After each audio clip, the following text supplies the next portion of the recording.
नमो नमः छात्राः। अद्य वयं समासाः पठामः। समासान् पठामः। समासस्य विषये गतसंवत्सरे वयं सर्वे समासः नाम किं, तस्य के प्रकाराः सन्ति पठामः। पश्यन्तु, युष्माकं पुरतः अत्र वृक्षरेखाचित्रमस्ति। तत्र समासस्य भिन्नाः प्रकाराः दत्ताः।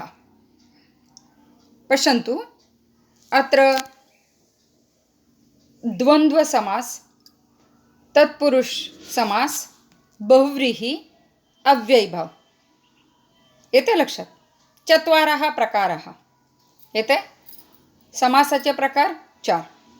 त्यापैकी द्वंद्व समास म्हणजेच इतरेतर आणि समाहार हे प्रकार तुम्ही शिकलेले आहात गेल्या वर्षी। तसंच तत्पुरुष प्रकार सुद्धा तुम्ही शिकलात, मात्र तत्पुरुषाचे सगळेच प्रकार काही आपण शिकलेलो नाही आहोत। यापैकी आपण फक्त विभक्ती तत्पुरुष प्रकार शिकलेलो आहोत।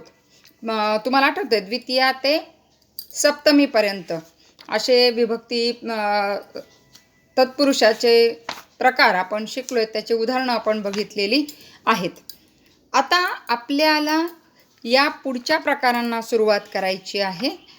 तत्पूर्वी इथे तुम्हाला दिसतंय यावर्षी काय काय शिकायचं आहे ते बघा। आपल्याला उपपद तत्पुरुष समास, नय तत्पुरुष, त्यानंतर कर्मधारय, बहुव्रीहि आणि अव्ययीभाव, म्हणजे यावर्षी आपल्याला हे सारे राहिलेले प्रकार शिकायचे। अत्र लिखितमस्ति, पश्यन्तु। द्वन्द्वः तथा च विभक्ति तत्पुरुषः इति प्रकारद्वयं नाम द्वौ प्रकारौ अस्माभिः गतवर्षे पठितम्। अधुना समासानाम् अन्यप्रकारान् जानीमः। पश्यन्तु, अत्र प्रथमम् अत्र पुनस्मारणमस्ति। युष्माकं पुस्तके अपि अस्ति, तत् पृष्ठक्रमाङ्क 53 अस्ति। तत्र पुनस्मारणमस्ति, पुनस्मारणमस्ति एतत्। मग आता हे तुम्हाला मी वेगळं सांगायला नकोय की बघूयात ना आपण समास आपल्याला किती आठवतात। असंही आपण 2 अभ्यासपत्र सोडवलेत। अभ्यासपत्रामध्ये समासाची थोडीशी रिव्हिजन तुमची झालेली असेल। जे समास झाले ते तुम्ही तुमच्या वहीमध्ये लिहा असं तुम्हाला मी सांगितलेलं होतं। तर बघा आता, धनधान्यानी कोणता समास आहे हा? इतरेतर समास, बरोबर। इतरेतर द्वंद्व। मग आता याचा विग्रह कसा येईल? धनम च धान्यानी च, धनानी च धान्यानी च येते लक्षात। पण धनम च धान्यानी च हा योग्य समास आहे, अर्थात दुसरा सांगितलेला चुकला अशातली गोष्ट नाही। त्यानंतर मृगशृगालौ काय येईल विग्रह याच्यात? पश्यन्तु, अत्र चित्रमपि वाचनीयमस्ति। एकः मृगः एकः शृगालः, मग कसा येईल विग्रह? मृगः च शृगालः च। कोणता समास झाला हा तुमचा? इतरेतर द्वंद्व। त्यानंतर शुकसारिकाः। पश्यन्तु चित्रे, कति शुकाः कति सारिकाः सन्ति? अत्र द्वौ शुकौ आणि सारिका कति सन्ति? 3। त्यामुळे कसं येईल? शुकौ च सारिकाः च। आता इथे चित्र दिलंय, 2 पोपट दिसत आहेत, 3 सारिका दिसत आहेत, म्हणून आपण म्हणू शकतो असं 2 आहेत म्हणून शुकौ, सारिका 2 पेक्षा जास्त म्हणजे बहुवचन आहे म्हणून सारिकाः। अदरवाईज तुम्हाला फक्त शब्द दिला तर तुम्ही शुकाः च सारिकाः च हे चुकीचं नाही, हे लक्षात असू द्या। बहुवचनी समास आहे त्यामुळे प्रत्येक पद बहुवचनी घ्या, ते जास्त सोपं पडतं। शुकाः च सारिकाः च, आलं लक्षात। त्यानंतर हस्तपादम। आता शुकसारिका हा इतरेतर द्वंद्व समास आहे, तुम्हाला माहिती आहे। हस्तपादम हा मात्र कोणता समास आहे? द्वंद्व आहे, पण त्याचा प्रकार कोणता आहे? समाहार द्वंद्व, आलं लक्षात। मग आता तुम्हाला माहिती आहे शरीराच्या अवयवांचा समाहार द्वंद्व समास होतो, तो कायम एकवचनी असतो। अव्ययीभाव समास हा द्विवचनी किंवा बहुवचनी, पहा इथे अव्ययीभाव समास द्विवचनी आहे आणि हे 2 बहुवचनाची उदाहरण आहेत। पण समाहार द्वंद्व हा नेहमी कसा असतो? एकवचनी नपुंसकलिंगी असतो। वनम सारखं त्याचं रूप आपल्याला दिसतं। मग आता हस्तम पादम, कधी हस्तौ कधी पादौ? द्वौ हस्तौ द्वौ पादौ. मग कसं करणार? हस्तौच पादौच, 2 2 4 झाले ना. एतेषां समाहारः. आठवलं? लक्षात येते? हात आणि पायांचा समूह. हस्तौच पादौच एतेषां समाहारः. कळालं? अग्रे गच्छामः. सस्यपूर्णं. सस्यपूर्णं जलव्यवस्थापनम् अश्मखंडः. अजून कोणता समास आहे पुढचा? नीतिनिपुणः. आता हे जे समास आहेत ना तुमचे, हे समास सगळे मागच्या वर्षी झालेले आहेत आणि हे आहे तुमचं पुनस्मारणम. त्यामुळे तुम्हाला या सगळ्याचं जी काही उत्तरं आहेत ही थोडंसं जरा मागच्या वर्षीचं जरी तुम्ही पुस्तक काढून त्याच्यामध्ये जर बघितलं तरीसुद्धा तुमच्या ते लक्षात येईल आणि तुम्ही त्याची उत्तरं लिहू शकाल. थोडंसं जरा माझं असं तुम्हाला निश्चितपणे सांगणं मात्र इथं असेल की तुम्ही तो समास बघत असताना त्याचा कशा पद्धतीने विग्रह होतो, मग असा विग्रह का होतो, हे थोडंसं जरा याच्याकडे लक्ष दिलं तर तुम्हाला समासाचा अभ्यास बरोबर साईड बाय साईड होईल. त्याच्यासाठी तुम्हाला वेगळं परीक्षेच्या वेळेस आवर्जून हे करा, अभ्यास करा असं काही होणार नाही. तर त्याच्यामुळे याचा सगळ्याचा तुम्ही व्यवस्थितपणे तो सराव करा. आलं लक्षात? तर मग आता पुढे जाऊयात. पुढे बघा.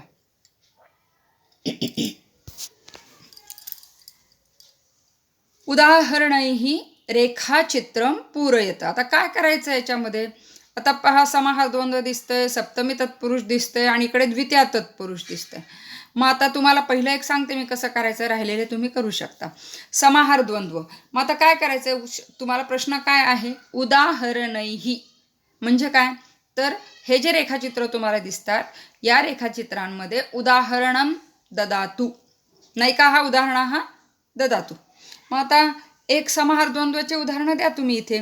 मग आता एक आपण मगाशी बघितलं ना, हस्तपादम, ते एक उदाहरण इथं देऊ शकता तुम्ही. अजून तुम्हाला मूषक मार्जारम शिकवलं होतं ते उदाहरण तुम्ही इथे देऊ शकता.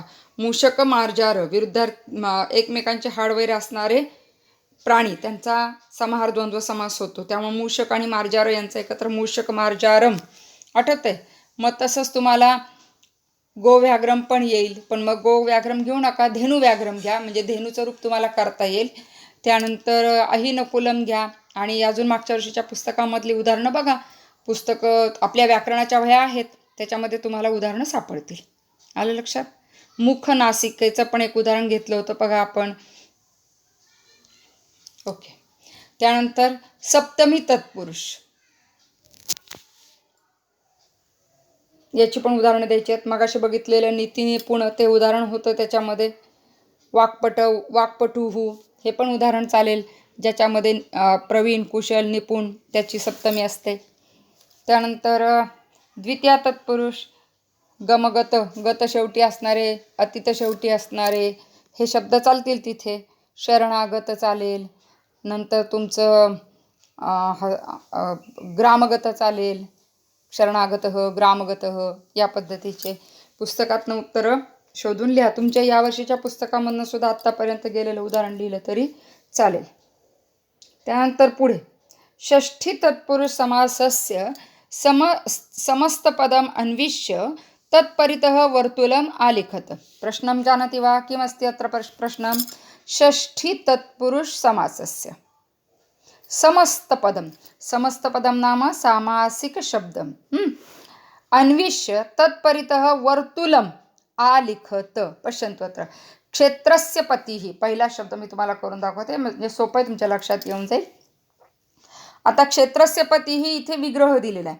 या विग्रहावरून समस्त पद तुम्हाला इथे तयार करायचं आहे. मग क्षेत्रस्य पतीचं समस्त पद काय येईल इथे? तर क्षेत्रपती. तुम्हाला माहिती आहे ना, षष्ठी तत्पुरुष समास येतो, या षष्ठंत जो शब्द असतो ना त्याचा लोप होतो आणि शब्द जवळ जोडले जातात. त्यामुळे स्य गेला आणि पती त्याला जोडला गेला. क्षेत्रपती ही खाली जलस्य व्यवस्थापन, जल स्य गेला व्यवस्थापनम. राज्ञः धर्मः. आता राज्ञः मध्ये मूळ शब्द राजन, हो की नाही? तर त्यामुळं राजधर्म असा शब्द तिथे येईल. कळलं? तर मग आता क्षेत्रपती कुठे दिसतंय बघा बरं. हां, हे बघा, क्षेत्रपती ही सापडलं. त्याला असं वर्तुळ करायचं. क्षेत्रपती. हा इथं राजधर्म दिसतोय पा, राजधर्म. अशा पद्धतीने तुम्हाला याच्या 6 वर्तुळं काढावे लागतील. कळालं प्रत्येकाला? तालिकां पूरयत. पश्यन्तु अत्र तालिका असते. परीक्षेला या पद्धतीने तालिका येणार तुम्हाला. सामासिक पदम, विग्रहवाक्यम, समासनाम. आलं लक्षात? एक गाळलेली जागा एका मार्काला येणार आहे. सामासिक पदम चिंताकुलः, विग्रहवाक्यम तुम्हाला भरायचं आहे, आणि समास इथे दिलेला आहे तृतीया तत्पुरुष. मग तृतीया तत्पुरुष समास आहे म्हणजेच प्रथम पद आहे त्याची तृतीया करायची, आणि उत्तरपद आहे तसंच लिहायचं. चिंताकुल, 2 शब्द कोणते? चिंता आणि आकुल. आकुल हा शब्द आहे तसाच लिहिणार. मग पहिला शब्द चिंता, त्याची तृतीया काय झालं? माला मालया. चिंता चिंतया. त्यामुळे विग्रह काय झाला? चिंतया आकुलः. आलं लक्षात? पुढचं प्रजाहित दक्ष. विग्रह दिला इथे, प्रजाहिते दक्ष. येते लक्षात? मग आता प्रजाहिते कोणती विभक्ती आहे? सप्तमी. त्यामुळे हा तुमचा आहे सप्तमी तत्पुरुष समास. कळालं? आता तिसरं बघा, चोर लुंठकेभ्यः भयम, पंचमी तत्पुरुष. ज्याच्यापासून भीती त्याची पंचमी, म्हणून भ्यः शब्द आला पा, देवेभ्यः सारखा. चोर लुंठकेभ्यः भयम, पंचमी तत्पुरुषाचं उदाहरण आहे. सामासिक पदम किंवा समस्त पदम किमस्ती, शब्द एकत्र करायचा. चोर लुंठक भयम. काय आलं? चोर लुंठक भयम. हा मधला भ्यः प्रत्यय गेला विभक्तीचा की हे राहिलेलं जोडायचं. आलं लक्षात? कळालं प्रत्येकाला? मग आता असं राहिलेलं पुढचं तुम्ही करू शकता. ही सगळी तालिका पूर्ण करायची आपल्याला. आता आपल्याला नवीन प्रकार शिकायचा आहे. या वर्षीचा पहिला समास आपण शिकतोय, उपपद तत्पुरुष समास. पहा काय आहे आता याच्यामध्ये. प्रथमं वयं अत्र उदाहरणानि दत्तानि. प्रथमं वयं उदाहरणम् अहम् उदाहरणं पठामि. पश्यन्तु, शृणोतु. जलं ददाति इति जलदः. पश्यन्तु अत्र चित्रे किमस्ति. एषः जलदः, मेघः. मग आता जलदः, जलं ददाति इति जलदः. पादपः, पादैः पिबति इति पादपः. पर्वतस्थः, पर्वते तिष्ठति इति पर्वतस्थः. कुंभकारः, कुंभं करोति इति कुंभकारः. मग आता काय असतो हा उपपद तत्पुरुष समास? तर बघा, लक्ष द्या. या समास म्हटलं की या समासामध्ये असावी लागतात कमीत कमी 2 पदं, जास्तीत जास्त चालू शकतात. मग 2 पदं कोणते? जेव्हा इथे तुम्हाला हा जलद शब्द दिसतो, जलदः, तर याच्यात 2 पदं कोणती आहेत? तर ही 2 पदं आहेत त्याच्यात. एक आहे जल आणि दुसरं आहे द. नुसतं द दिसतोय, मग तो अर्थपूर्ण आहे का असा विचारही मनामध्ये येऊ देऊ नका. तो अर्थपूर्णच आहे. त्या दचा अर्थ आहे. काय आहे दचा अर्थ? द म्हणजे देणे. द म्हणजे देणे. जलद या अर्थाचा अर्थ काय? पाणी देणारा. पाणी देणारा कोण? मेघ. येते लक्षात? म्हणजेच काय? तर तुम्हाला माहिती, समासामध्ये आपण विग्रह करतो म्हणजे त्याच्यामध्ये आपण त्यांना स्पष्ट करून सांगतो, त्या शब्दाचा अर्थ सांगतो, त्या शब्दामध्ये काय लपलंय ते आपण सांगत असतो. मग जलद म्हणजे काय? तर पाणी देणारा. मग हा जेव्हा पाणी देणारा असा विग्रह होतो त्याचा मराठीमध्ये, तर तेव्हा संस्कृतमध्ये तो विग्रह कसा असतो?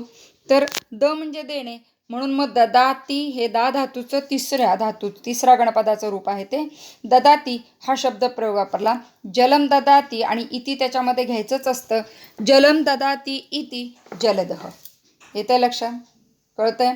आता तुम्ही दा यच्छ सुद्धा धातू देणे या अर्थाने शिकलेले आहेत. मग ददातीच्या ऐवजी जर मी इथं यच्छती हा शब्द प्रयोग मी जर वापरला तर चालेल का? हो, चालेल. कळालं? जलम यच्छती इति जलदः चालतं. कळालं? द म्हणजे देणे. मग इथे नेहमी लट लकारचं रूप वापरतात. लट लकार प्रथम पुरुष. आलं लक्षात? ती, तह, अंती यापैकीचं रूप वापरायचं जर तो धातू परस्मय पदाचा असेल तर. आत्मनेय पदाचा असेल तर आत्मनेय पदाचं. कळतंय? लट लकारचं रूप वापरायचं. आणि ही जी जलची म्हणजे प्रथम पद आहे, या प्रथम पदाची जी विभक्ती असते ही अर्थानुसार असते. मराठीतल्या अर्थानुसार घेतली तरी सुद्धा खूप सोपी जाते ती. त्यामुळं पाणी देणारा, पाणीला विभक्ती कोणती लागली? प्रत्यय लागला, विभक्तीचा नाही. म्हणून प्रथम एकवचन जलम ददाती. येते लक्षात? आणि इति शब्द प्रत्येकाच्यात वापरायचाच आहे. जलम ददाती इति जलदः. आता दुसरं उदाहरण बघा. पादपः. आता याच्यात दोन शब्द कोणते? पाद आणि प. प म्हणजे पिणारा, प म्हणजे पिणारा, म्हणून पिबती इथे शब्द आपण वापरला. इति आपल्या नियमामध्ये आहे म्हणून तो आपण वापरला. आता पादही. आता इथं तृतीया विभक्ती वापरली. का? पाद म्हणजे पाय. पायांनी पितो तो पादप. वृक्षाला म्हणतात. वृक्षांची मुळं असतात ना, ती मुळं पाणी पितात म्हणून मुळांना पाय म्हटलंय. पायांनी पिणारा तो पादप वृक्ष. येतं लक्षात? मग पायांनी म्हणून तृतीया झाली. एका पायाने तर नाही पिणारे, अनेक आहेत म्हणून पादैही पिबती इति पादपः. आलं लक्षात? पुढे पहा. इथे तिसरं उदाहरण. पर्वते तिष्ठती इति पर्वतस्थः. आता स्थ याच्यातले दोन शब्द कोणते? पर्वत आणि स्थ. स्थ म्हणजे राहणे, स्थातिष्ठ, बरोबर आहे. म्हणून इथे तिष्ठती रूप वापरलं. कुठे राहतो? पर्वतावर, म्हणून सप्तमी देवेसारखं पर्वते. पर्वते तिष्ठती इति पर्वतस्थः. कुंभम करोती इति कुंभकारः. आता इथं कार म्हणजे करणारा, कुंभ करणारा, म्हणून करोती हे रूप वापरलं. कुंभम करोती इति कुंभकारः. आलं लक्षात? कळतंय सगळ्यांना?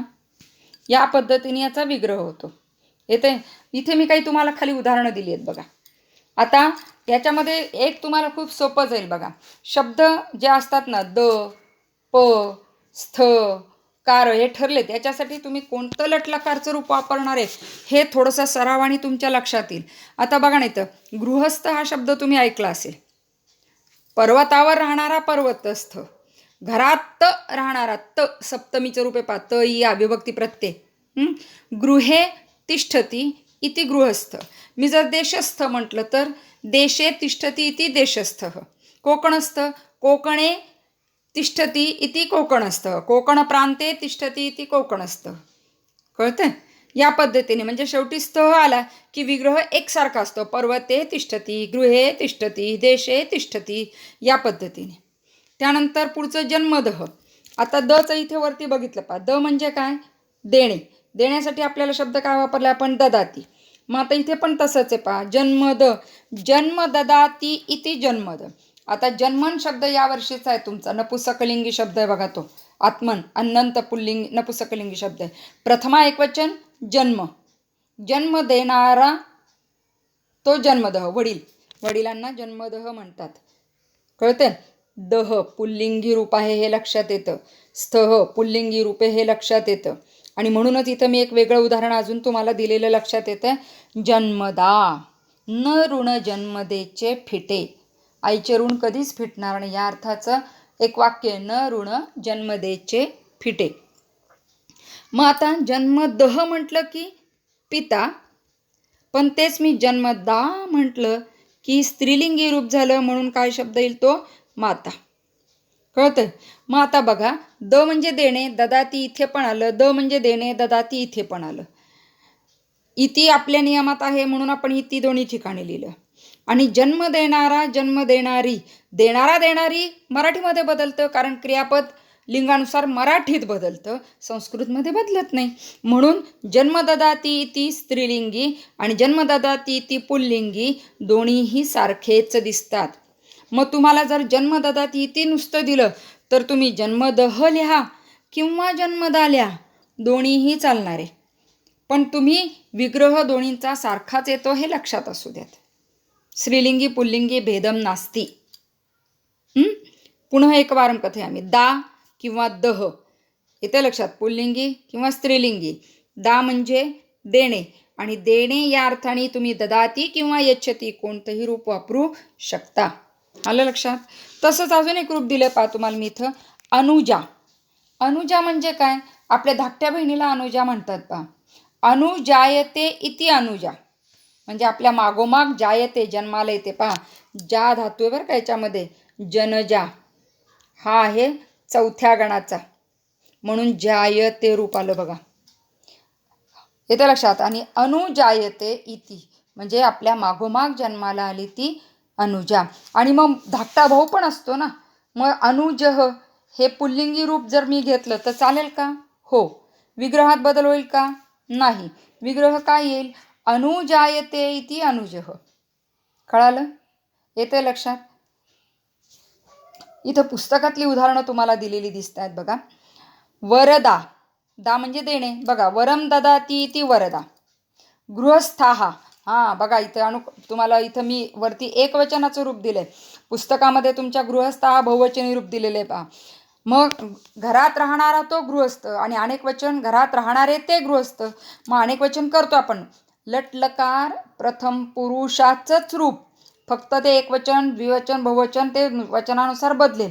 आता इथं गृहस्थ हा बहुवचन आहे म्हणून इथं तिष्ठन्ती रूप आलं बघा. गृहे तिष्ठन्ती इति गृहस्थः. मधुपह म्हणजे भुंगा मध पिणारा. पापी ब आलं बघा. मधु पिबती इति मधुपह. आपण वरती पाच घेतलं एक. पादही बघा. पादही पिबती इति पादपह. मधुप मधु पिबती इति मधुपह म्हणजे मध पिणारा. मधांनी पिणारा म्हणत नाहीत ना, म्हणून प्रथमा वापरली आपण त्याची. विद्यार्थी विद्याम अर्थयते इति विद्यार्थी. आणि जटाधारी जटाहा धारयती इति जटाधारी. आलं लक्षात? कळालं?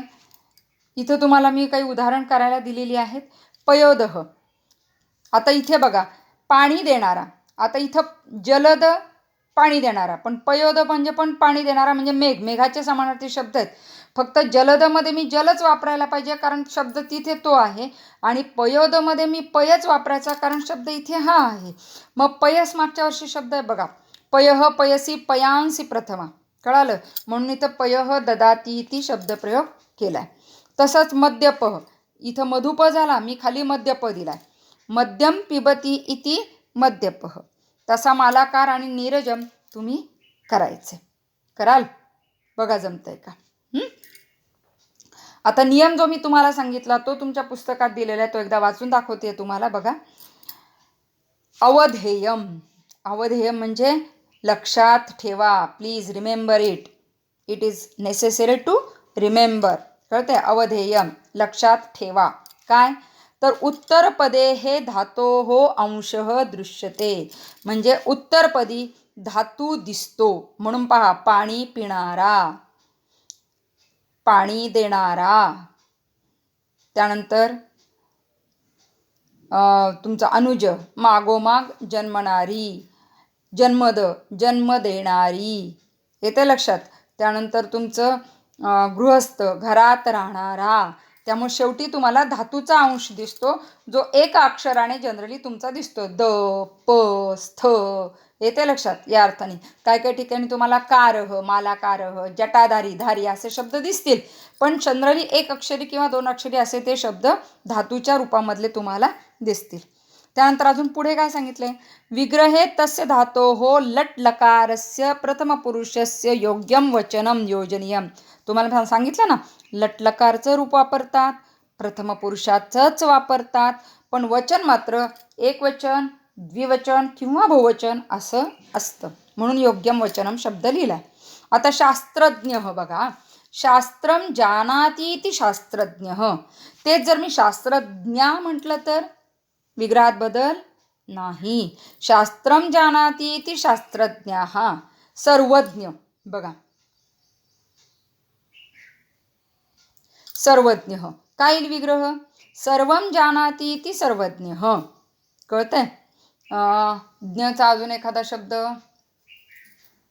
सर्वज्ञ, शास्त्रज्ञ, गणितज्ञ, संस्कृतज्ञ. गणितं जानाति इति गणितज्ञ, संस्कृतं जानाति इति संस्कृतज्ञ. येते लक्षात? या पद्धतीने.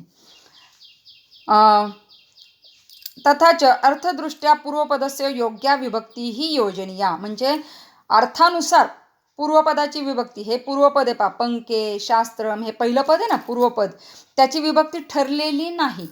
मराठीच्या साधारणतः अर्थानुसार तुम्ही तो अंदाज बांधू शकता. म्हणजे आता इथं पंकजम आहे ना, पंक म्हणजे चिखल, चिखलात जन्मणारा, पंके जायते इति पंकजम, कळतंय. नीरजम, नीरे जायते इति नीरजम, कळतंय. म्हणजे तुम्हाला पाण्यात जन्मणारा, चिखलात जन्मणारा, घरात राहणारा म्हणून सप्तमी घेतो.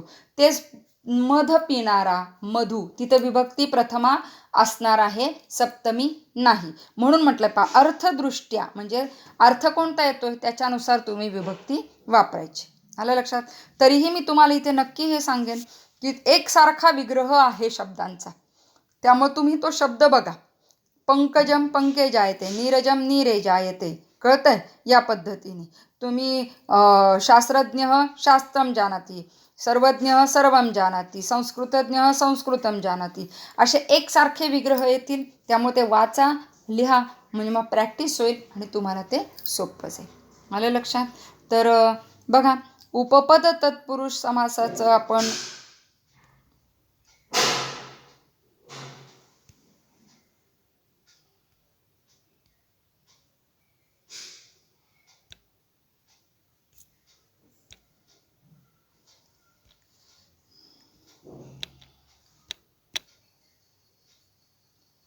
इथे थांबूयात. पुन्हा पुढच्या व्हिडिओमध्ये पुढचे समास घ्यायला शिकायला भेटूयात. शुभम भवतु.